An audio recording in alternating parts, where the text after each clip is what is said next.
Hi, I'm Elizabeth Shealy. I'm the Research Division Chief here at CARB. We'll go ahead and get started.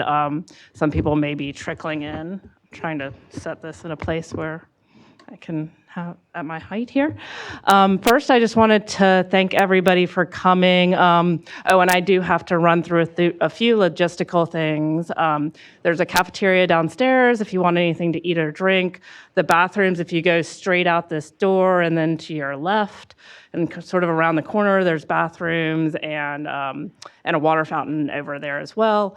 And the most important thing, if there is a fire or fire drill, please remain calm and orderly and walk down the stairs, out the door, across the street to Cesar Chavez Park. So those are sort of the logistical things out of the way. But I really wanted to welcome folks here. I'm looking forward to this discussion on our research plan, our planning process, and how we can really engage folks more in that process. As people know in the room, we have a lot of really stringent targets coming up in California, both on air quality and climate. And we have a specific focus on environmental justice and really making sure that all Californians and all communities are protected. So as we reach out to those ambitious targets and our new models of how to look at things, we really need to understand our research needs to evolve as well. And so that's part of the discussion we'd like to have today. We have a limited budget here, and we need to make sure that we use that in the most impactful way possible. And as you'll see in our plan last year and coming up in this plan that we're going to bring to the board in the fall, we're really looking at holistic, multidisciplinary projects moving forward. And we'd love your input on that. I believe we have a list of initiatives and research priorities at the back of the room that you can see kind of what we're looking at and what areas, what projects do you think fit into that, and emerging areas that you would like to see addressed. New ideas within the areas we've laid out. And this session is really about listening, so I invite you to come to the tables now or at a later point. We will break out, and there's kind of themes to each table, and you can switch between tables in the discussion. So this meeting will really be more about discussion, and we'll have most of the component to that. We'll just start out with a short presentation to kind of set the stage on what we're doing. Because we want to hear from you and we want to understand how we can encourage more of those multidisciplinary projects to work across disciplines, to work across universities, with universities you may not work with normally, and to work with non-traditional partners, and how can we engage more with different types of stakeholders. So that's just an overview of what we're looking for, the discussions we'd like to have today. And I'll hand it over to Sarah to go through sort of an overview of our planning process and what the priorities are. Thank you. Thanks. So just a few other housekeeping items. If you're not associated with CARB, it would be great if you could sign in on the sign-in sheets, just so we have a record of attendance. And then also in the back of the room, we have our Triennial Strategic Research Plan, if you want a copy of that. We also have paper handouts that just list the research initiatives and the research questions associated with those initiatives in the back of the room, just as an easy, quick reference to the content in the Triennial Plan. And then, we also have handouts with the slides if you'd like that as well. So as Elizabeth mentioned, CARB's research program continues to play an important role in meeting the challenges of increasingly stringent air quality standards and long-term climate goals for the state. Our research aims to help maintain CARB's scientific foundation, identify new emission reduction strategies, and monitor the progress of regulations that are already in place to ensure that programs are successfully implemented in all communities. In April of last year, the board approved the first Triennial Strategic Research Plan. The plan describes priority research initiatives that we intend to focus on over the 3-year period that the plan covers. These initiatives guide our annual selection of projects that we choose each year. The projects may be fulfilled through in-house work or funded through external contracts. We also leverage our in-house expertise to collaborate with the contractors that we do fund externally to augment their work. Building on the success of the plan, we've broadened the scope of our projects, as Elizabeth mentioned, beginning last year, and we have begun to fulfill the plan's research initiatives with large multidisciplinary projects. These holistic projects address anticipated challenges associated with achieving our long-term air quality and climate goals, and will ensure that we successfully implement our programs with benefits for the economy and health in all communities. Since our budget is only around $4 million per year, we typically fund 4 to 5 large projects, and projects that leverage funding from other resources and from other research programs are prioritized in our review to make our budget stretch even further. To assist the board in managing a sound research program, the legislature created the Research Screening Committee, or RSC, to oversee the program. The RSC consists of scientists and engineers with expertise in air pollution, health, climate, and environmental justice issues. The committee meets approximately 4 times a year to review and provide formal approval of proposed and completed research projects. The research planning process begins every year with an open public solicitation of research concepts. This year they were due in the beginning of July. These concepts are reviewed by CARB staff, every single one of them, and they're considered along with internal input and priority projects that align with the Triennial Plan's research initiatives are identified. Proposed projects are developed with input from state and federal agencies, academics, environmental justice community members, and other research entities that we coordinate with, and also that's the purpose of today as well. Once we have decided on our proposed projects in a given fiscal year, we present those to the board for approval, as we will in December of this year. Once researchers for each project are selected and full proposals are developed, the Research Screening Committee provides feedback and considers each proposal for approval. Contracts are then approved by our executive officer with consultation of interested board members. I'm now going to give you a brief explanation of the research initiatives that are on the handout in the back that cover our 4 main topics of research. And again, if you want more detailed information on any of the topics that I'm just briefly going to cover, you can find that in the Triennial Plan. So a portion of our health research aims to ensure that sustainable communities develop with net benefits for health. Research to identify sources of toxic gases and particles and their impact on health in a variety of outdoor and indoor environments will continue to be a priority to inform air quality standards. We are also focused on work to reduce exposure to toxic emissions. This work is primarily focused on urban design features and technologies to remove particles that impact health, such as high filtration systems in homes. For our environmental justice research, we are focused on determining the health impacts of short-term exposures to toxics and improved methods of communicating the health impacts of real-time air quality data. We also have projects to investigate the impacts of exposure to multiple environmental stressors, such as noise, in addition to exposure to air pollution, to determine the cumulative impacts on health. CARB's in-house work on exposure disparities in disadvantaged communities has highlighted the need to focus on identifying the sources of these disparities. Research is also expanding to include innovative methods to monitor pollution, such as through the use of satellite data, as well as investigating new technologies to measure air toxics and odors.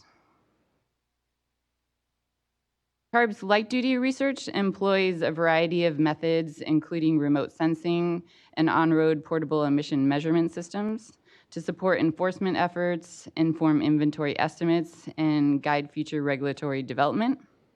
Both light and heavy-duty emissions research is focused on the discrepancies between real-world and laboratory emissions to inform certification standards. This also includes the measurement of non-exhaust sources of particulate matter on major roadways, such as from brake and tire wear.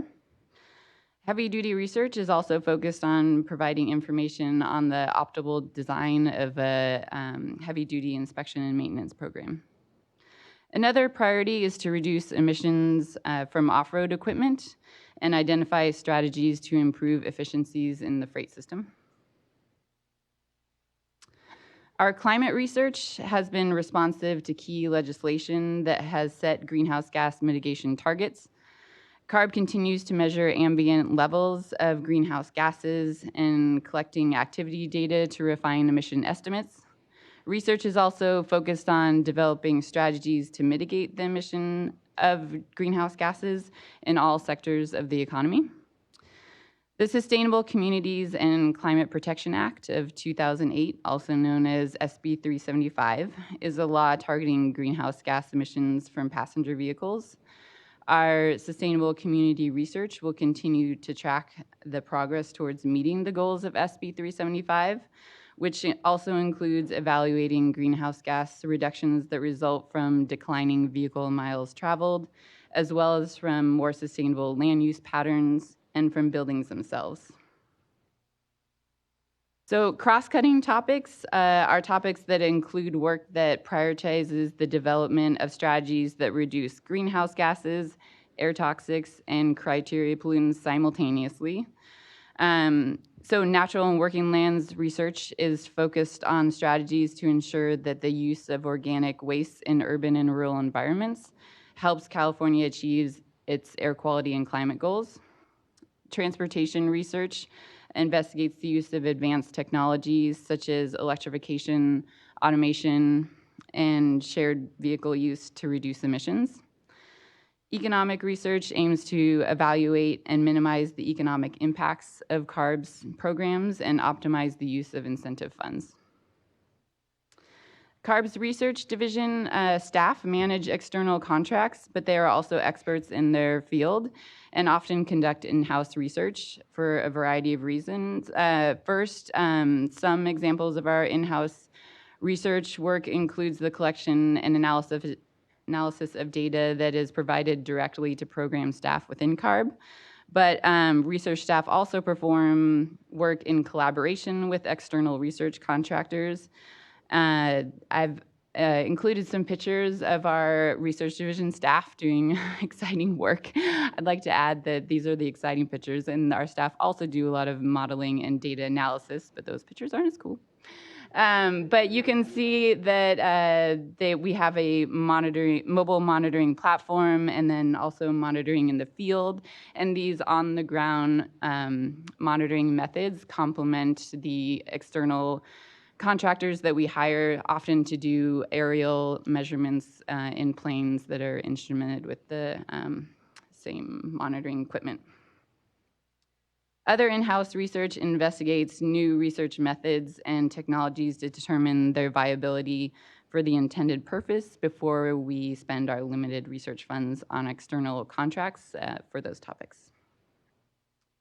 So for more information on CARB's research program, please visit our website. On our research homepage, you can find the Find a Project button in the lower right-hand corner, and it will take you to a search engine for our projects. And every project that we've ever funded, including active contracts, all have their own website.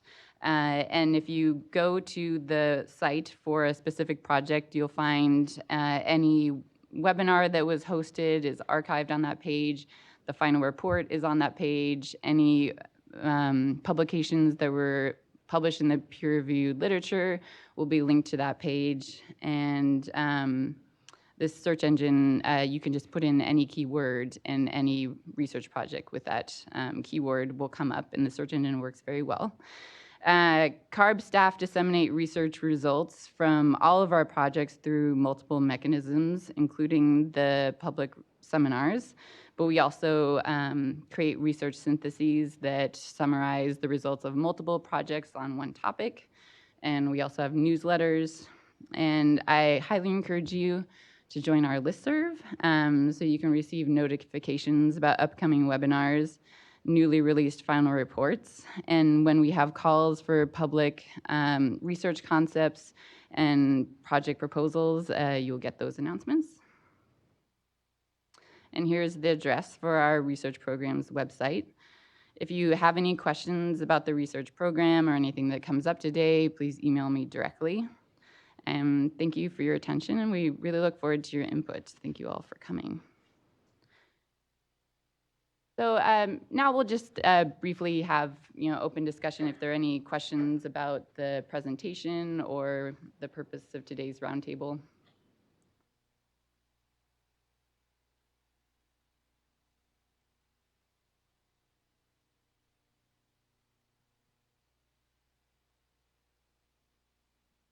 Tom Jacob with the Chemical Industry Council of California. I was just curious how you sort of define cross-cutting. It seems to me that it's very difficult to see any of your activity that isn't cross-cutting in the sense of interdisciplinary, but what makes the cut over there as opposed to over here, or what? I think that's a really good question because almost anything you're going to have implications. Like we were just, climate and air quality are very related. You could argue that health cross-cuts everything we do, and environmental justice as well. You do have to break things in some way in order to kind of have topics within that to discuss in sort of a divided or a cohesive way. But we will come back and talk about what we got from each table, and then that will be a chance to talk about some of the overlaps as well. And I don't know, Sarah, if you wanted to talk about how we kind of developed that originally, because these are all based on the Triennial plan breakout. Yeah, no, I think the cross-cutting topics was sort of our first step towards these multidisciplinary projects that we only sort of began last year. But I think in the next Triennial plan, we will merge to, phase out the cross-cutting because everything will be multidisciplinary. But historically, a lot of our projects are specifically targeted just to monitoring air quality data, and that's it. So there are some projects that are, very focused on one topic. But then the cross-cutting topics also capture a lot of emerging topics like new mobility and the three revolutions, which have consequences for climate, air quality, and toxics.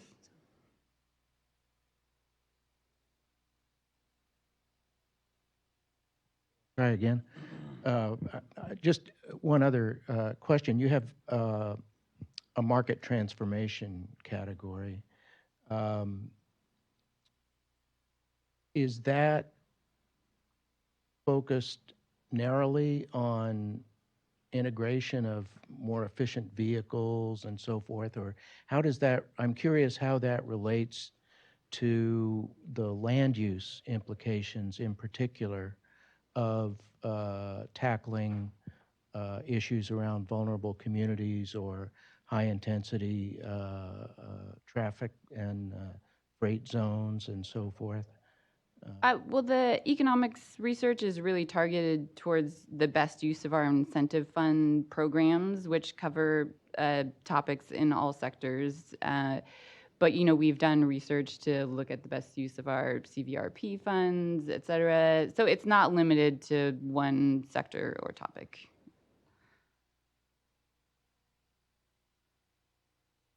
All right, so the thought was today that we would break into small discussion groups, and anyone who's listening on the webcast, you'll just have to tune out for 40 minutes because we will convene at these 4 tables, which cover the 4 different topics you can see on the flip charts. We will have a discussion led by Research Division staff at each table for 20 minutes, and then we will rotate once and meet for another 20 minutes. And then at the end of that 40 minutes, we'll all come back together. The leader from each table will present the topics and issues that came up at that table. up here at the podium, and so everyone on the webcast can listen as well. And then we will just have an open discussion. So are there any questions about that? Yes, Colin? When you say rotate, Yes, you can choose any table that you would like. But remember You that, can stay if you want to stay at your table as well. yes. So here we have air quality, climate in the rear. Back there we have health and environmental justice, and here we'll have cross-cutting. So yes, another question?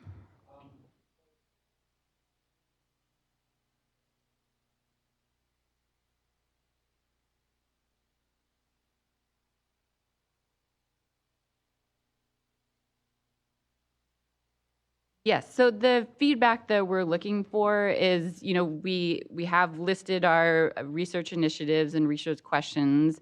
We want to know, are we asking the right questions? If not, what should we be focusing on? Are there emerging issues that we're not addressing yet in our research initiatives and you would like us to? And as Elizabeth said, we're also hoping to foster more multidisciplinary projects. So are there any things that we can do to help foster these collaborations, across the campus and across different campuses? And so, we're looking for feedback on our research initiatives and our program process and additional ways that you would like us to engage with the public. Yes, so all of that. It's very open-ended, but we're looking forward to your feedback. All right, great. So we'll start the breakouts.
I'm sorry to interrupt your conversations, but it's been 25 minutes, and I realize that you're all having valuable conversations, but we are going to rotate again for another 20 minutes. But don't forget any ideas that you had in your head, because we will have an open discussion with everyone later. So if you don't mind switching, you can also stay at your table if you would like. So thanks.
Hi, again, I'm sorry to interrupt your conversations, but just finish the thought that you're on, and then please try to regroup, and then we will have the leaders from each table present an overview of what came up during your discussions. So, just in the next 2 minutes.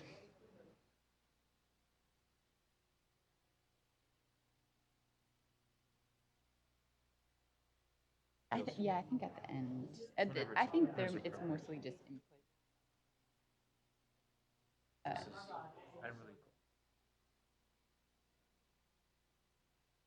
I'll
I think that.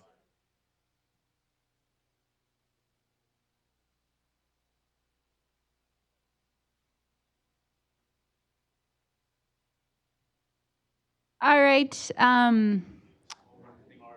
We're going to start rotating through the leaders of each table. And I think the leaders have all gotten a microphone. So, Toshi, do you want to volunteer to start? Toshi has graciously volunteered. to be the first table to present what they discussed. So I'll hand it over to Toshi. Hello. Hi there. So I am on behalf of Jorn here, representing the air quality discussion table.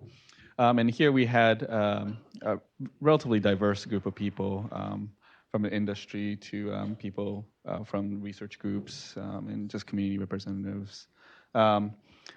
So a few of the things that came up here in air quality discussion, I will try and summarize it as much as I can. The first topic was essentially toxics with regards to refineries and their emissions. I guess the question was, how do we better understand this spatial variability, or at least facility level operations that are actually emitting VOC, NOx, and toxics, and whether we can actually isolate those, identify them first, so that we can gain the greatest benefit.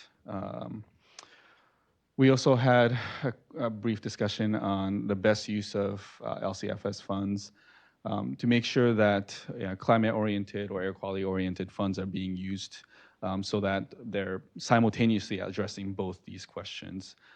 Is CARB actually making sure that one program is not disbenefiting the other? So this is, I think, not just related to air quality, but really important for every program that's here.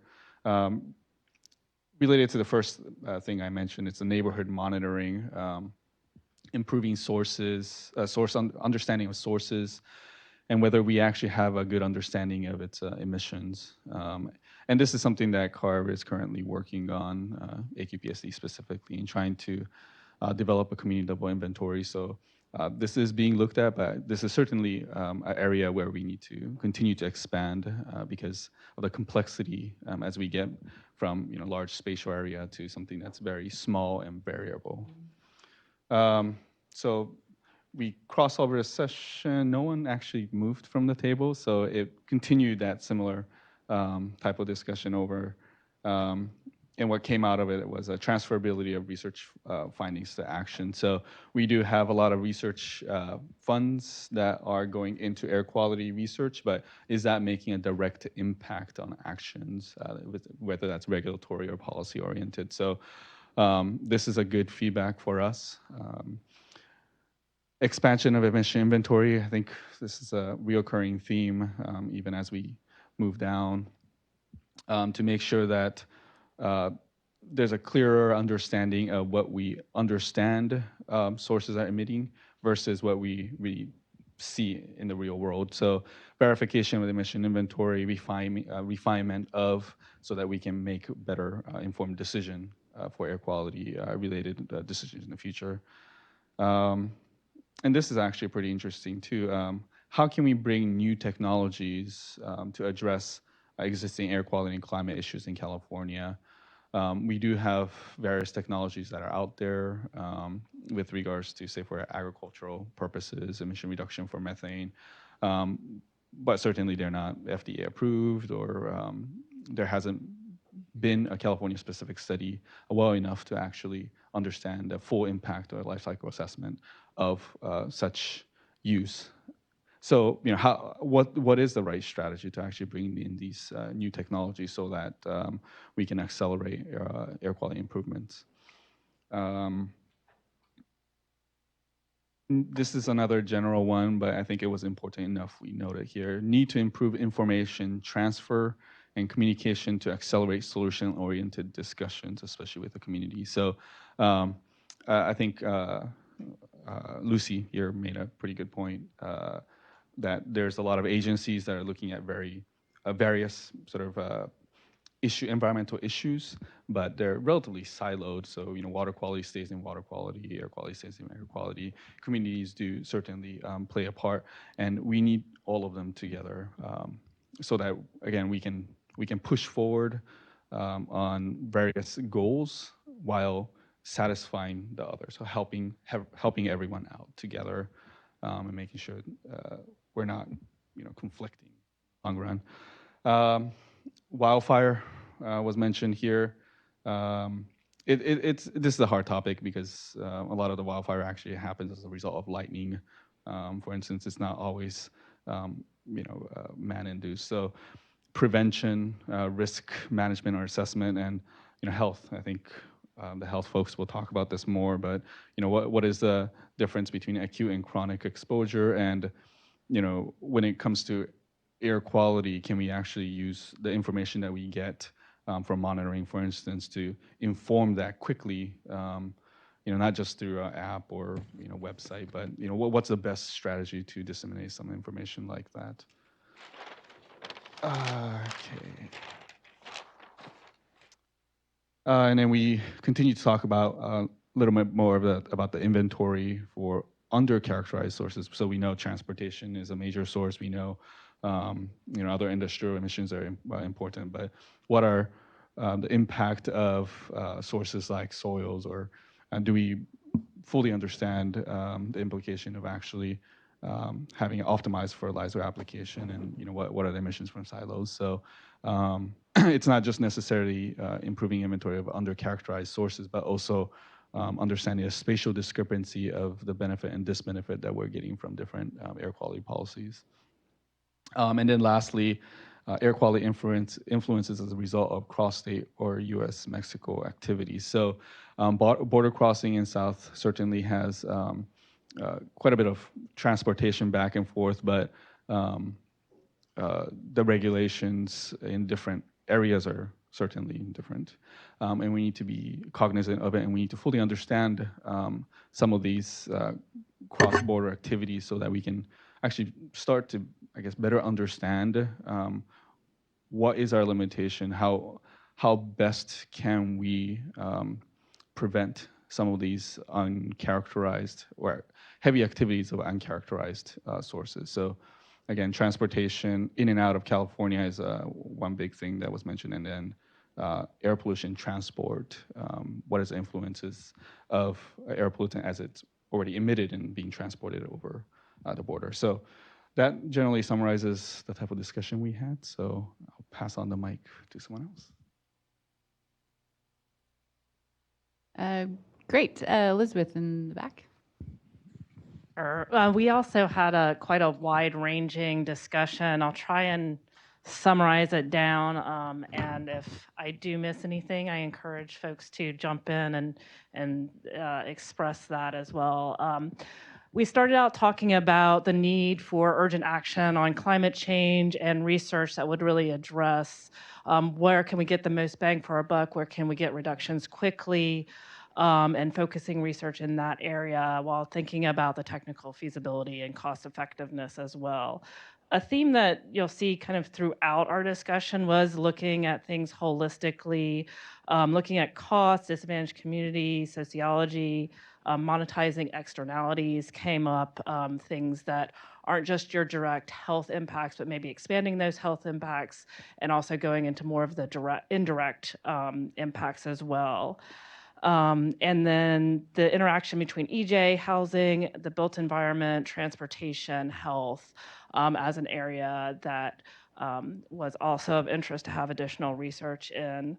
We talked about feedback loops for climate and air quality, and discussed disaster as being one of those. Example right now with the blackouts, what does that mean for air quality? What will that mean for climate change? Does that, are you going to create a loop at some level, or some unintended impacts? And just unintended consequences in general is something to think about as we move technologies, making sure we're not, and including that in our research of what are some of the unintended consequences from a multimedia, multi-pollutant perspective. Some of the other things we're looking at, incentive best practices and analysis. Are there incentive programs out there that we can learn from? Or can our incentive programs, the way we work, also translate to other programs as well? So maybe working together and looking at that from a research perspective of what have we learned? How can we bring that to bear in our own programs as well? We also talked a little bit about advisory groups and maybe having some upfront in terms of how do we get folks more involved, having advisory groups that are kind of a combo of industry and environmental and community groups to kind of give some feedback up front in the process, as well as be involved throughout the process. We currently have kind of check-ins and updates and advisory groups at some points in the process, but make that more upfront and throughout the process was a recommendation. And to use our interagency research group a little bit more, maybe there are more effective ways to use that and kind of bring it back to life and have more meetings. We talked about market monitoring tools and source emissions. And in terms of fostering a lot of the multidisciplinary approaches or non-traditional partners, getting across some of those barriers. There's a lot of discussion about including some of those requirements in proposals, in contracts, to make sure that folks understand that's something we want to do, and then that can foster that. And also understanding that may take some time, and at first some of those partnerships, there may be a lot of back and forth. Some of the tools we get out may not be, they'll have to be iterative because those are new connections making, but in the end of the day, we're going to have better tools to work with if we can establish those relationships. And also maybe internships or fellowships or things like that really emphasize that for graduate students, or making sure graduate students get that cross collaboration going on as well. So we're sort of building that from the student level through academia. I think that touched on most of the things we were talking about. We did get into the built environment, living buildings, heat pumps, and we talked about data and cost data being an area where there's not a lot of information, where new information, better information could really go a long way. And I think that is, and at the very end, we touched on information dissemination, briefings, making sure that the grant recipients conduct briefings at all levels as well. So I will ask if I missed anything amongst the folks that were at the table or previously at the table. All right, thanks.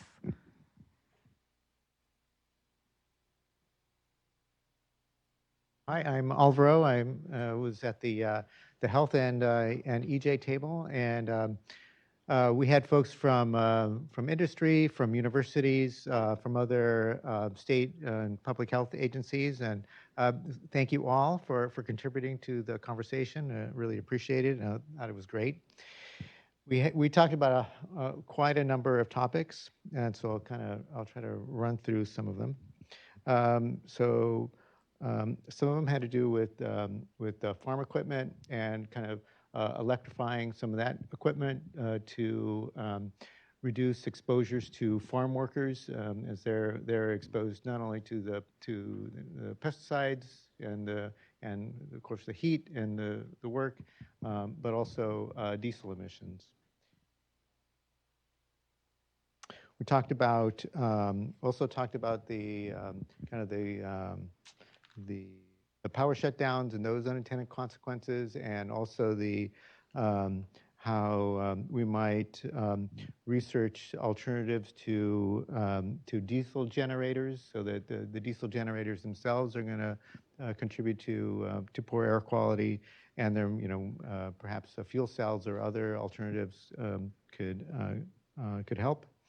We talked about improving the technology to monitor pesticide drift, including better notification and then also on the pesticides, about the toxicity of chemical mixtures and chemical cocktails. Also methane emissions, especially as they apply to dairies, and also other possible technologies that could be used to monitor those. We talked about some of the airplanes that are being used, and there's satellites, but also possibly drones. We talked about the challenges of communicating the air quality data. So we have Purple Air, and we have some of the IVAN networks, and we have a lot of that data out there, but it's a real challenge to consolidate that data as quickly as possible, and to see what are the health implications of these very short-term spikes in air pollution.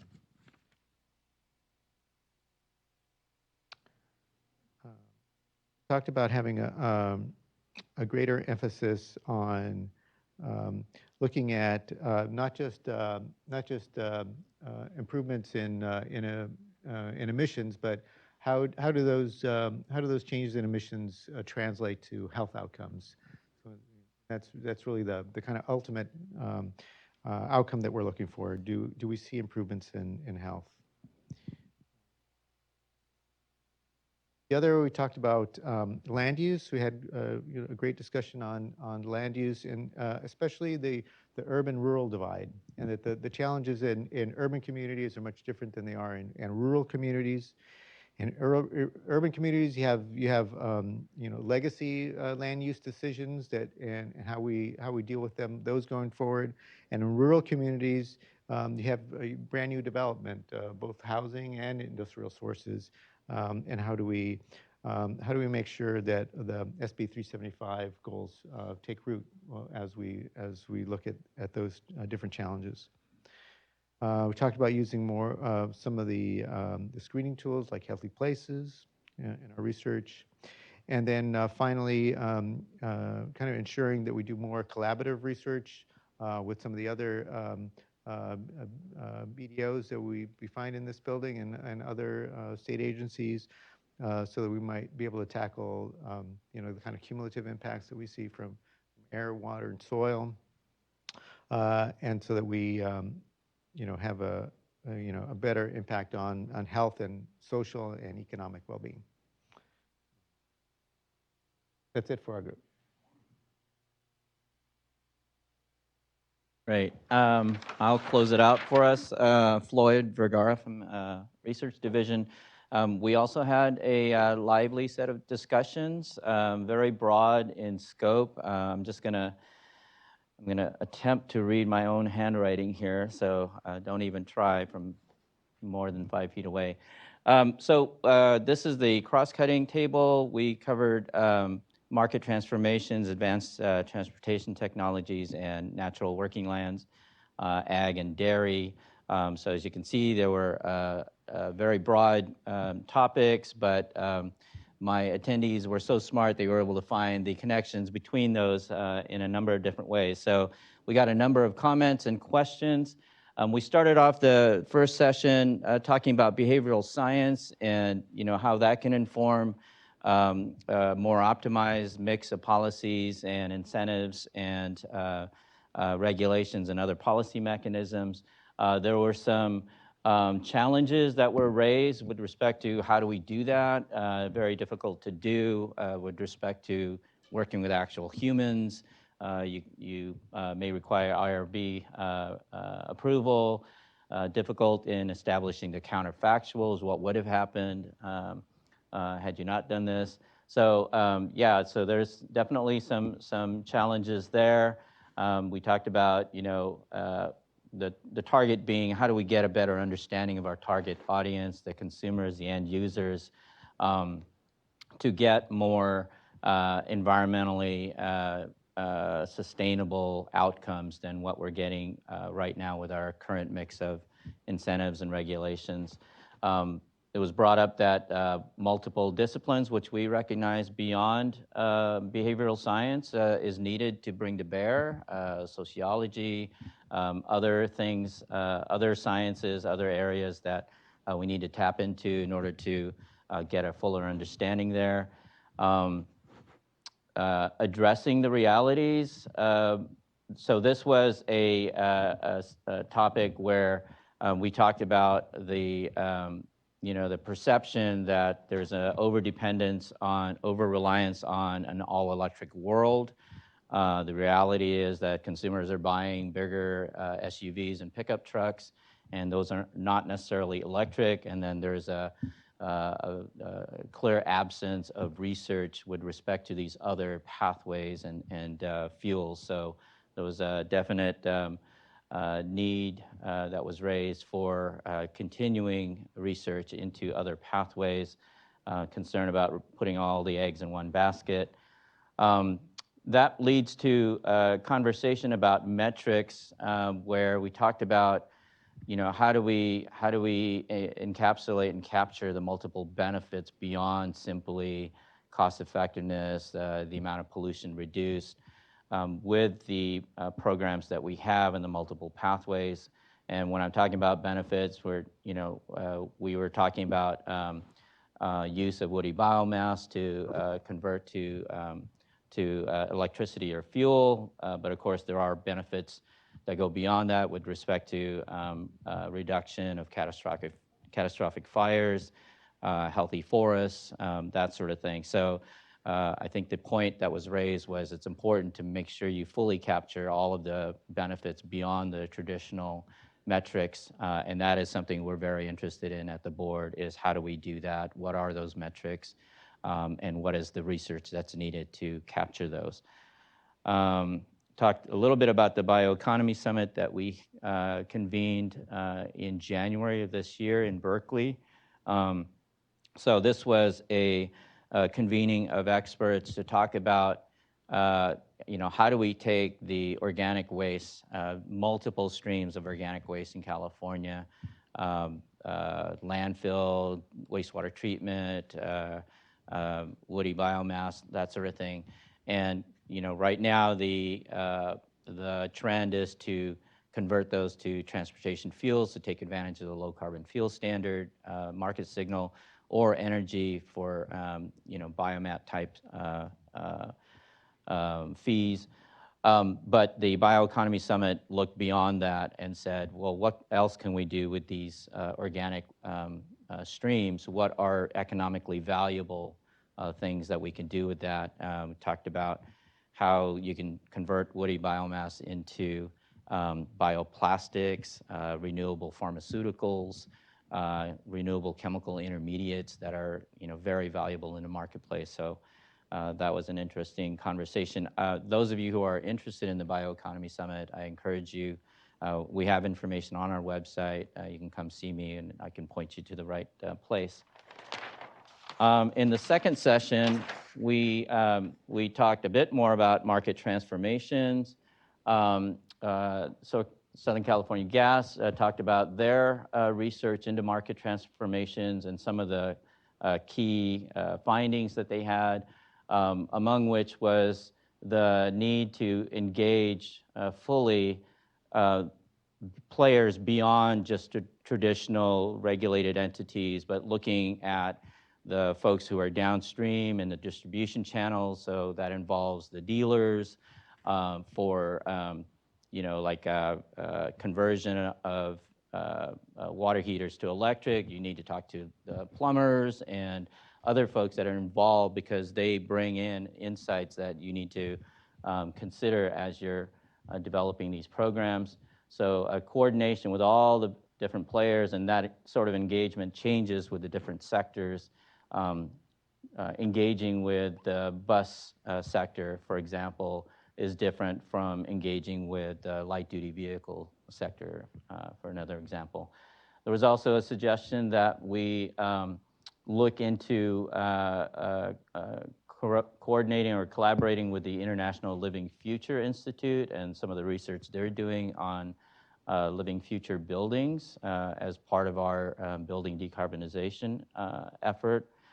And then the last two items talked about an interesting question that was posed, which is, and please correct me if I didn't capture this correctly, does VMT reduction make sense in a world full of electric vehicles? Is that kind of capture the and I think our initial response was, well, vehicles, whether they're electric or not, still generate brake and tire wear particulates, which our research is showing is an increasingly important source of particulate matter.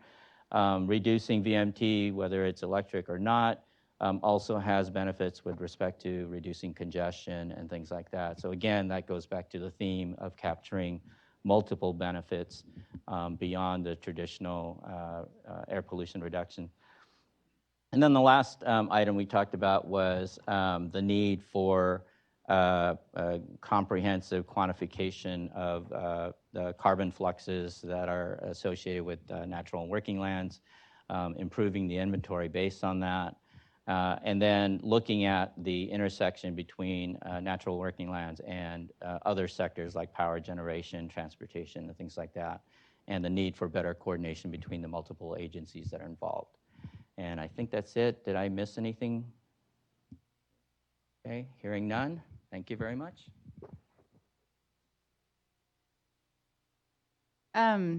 First of all, I just really want to thank everyone for coming. This is a great group, and there were obviously a lot of really useful discussions. And I just want you to know that we're taking your feedback very seriously.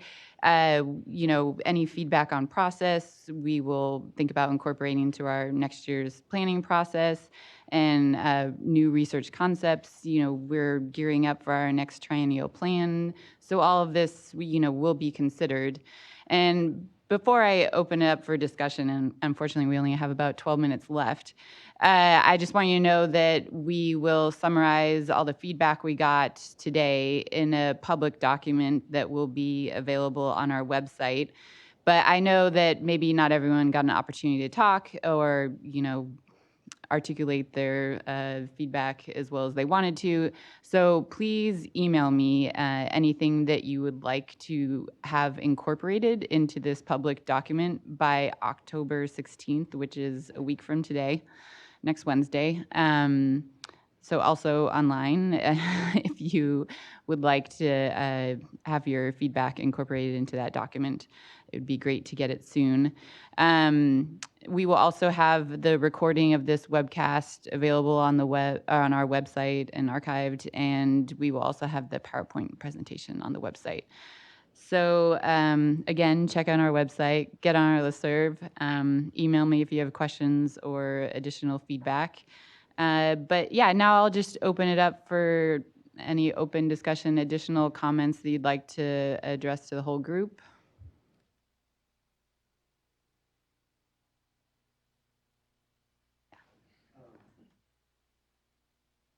Hello. The first health session started off, maybe Kathleen, you can repeat what you said, but sort of the urgency of action and the declaration of emergencies that we're seeing across the state and also across disciplines. We just hosted a conference of the California Local Health Officers. Sorry, I'm Jason Vargo. I'm with the California Department of Public Health. We just hosted a conference of the local health officers across the state. The theme of the meeting was climate change, a public health emergency, ! So I would just urge the research plan to sort of embrace that sense of urgency. And in the same way that sort of a budget is an expression of your priorities, let your research plan be an expression of the urgency and the priorities of like making the changes that we need in the state. I don't know, that's all I wanted to say about that, I guess.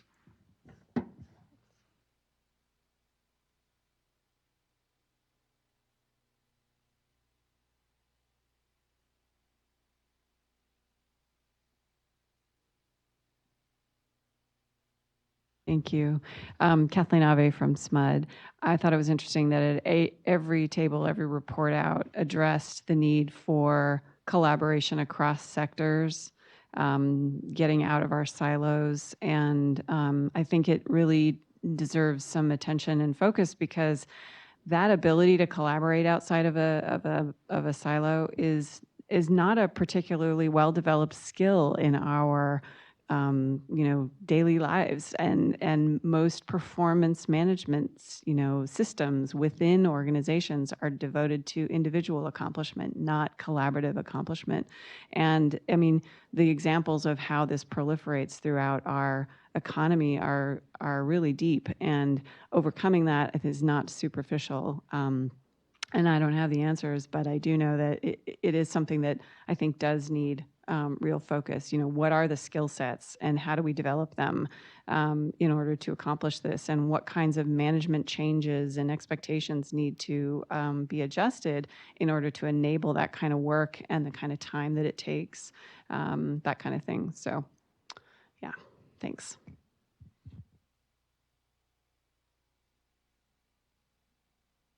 Thank you. Matt Gregori, SoCalGas Research Development and Demonstration. I just want to say thanks for having the workshop. We have a couple folks from my team here today, and it's always good to get out and talk to different agencies and find out different priorities and understand the research landscape. To kind of follow up on Kathleen's comment about urgency, one key focus that I want to reiterate is the need for a cost effectiveness analysis.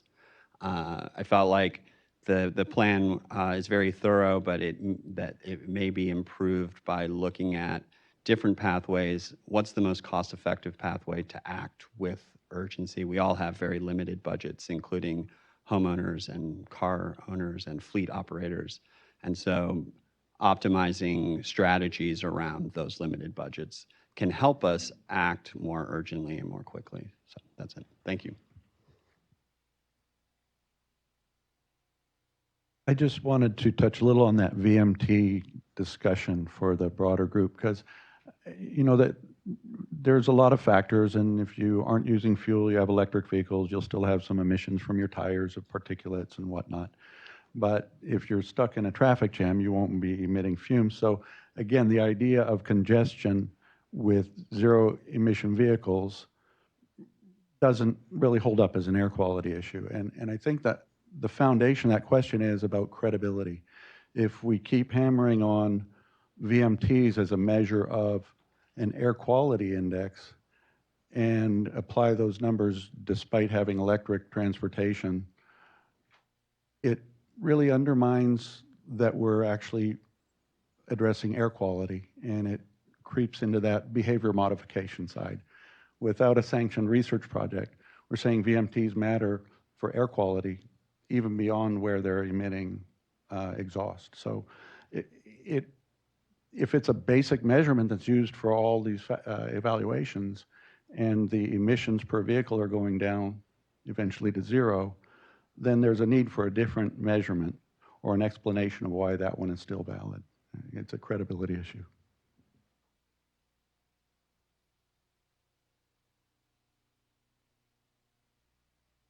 Hi, Jason Barco again. That comment really caught me off guard. I don't know if anyone was looking this direction, but I almost fell out of my seat. But VMT is really important for so many reasons. We know that sort of sprawling land use has a lot of impacts, not just on how much time people spend in congestion and the air quality impacts, but sort of their demeanor. So road rage is a real issue, but also the conservation. If we want to really focus on natural and working lands as a cross-cutting issue, preservation of those natural and working lands depends on land use being sort of directed toward compact urban areas or areas of existing development. And so that will connect directly to the amount of time that people spend in cars and VMT. So VMT is wrapped up in a lot of these issues. It's not just air quality. Tens of thousands of people die from traffic injuries every year in this country. So it's not just about air quality when it's about health even. So I would encourage you to not just throw VMT out the window. It is a useful metric for looking at a very complex issue. So it sort of distills it down to one number. It's not perfect, but it's definitely still important, even if we all drive electric vehicles.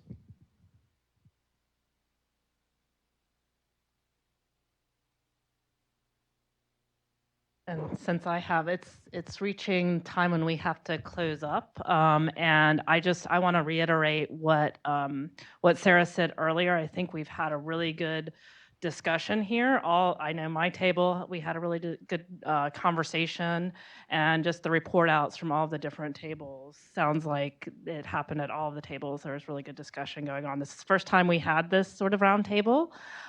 So we really appreciate you coming, and we appreciate the interactiveness, and also feedback in the future on how this went is also useful. So please email Sarah with questions, comments, and any thoughts on the roundtable as we move forward. We will be sort of re-upping our triennial plan next year, and looking at ways to really increase engagement on that as well. And so look forward to your comments and thoughts on that.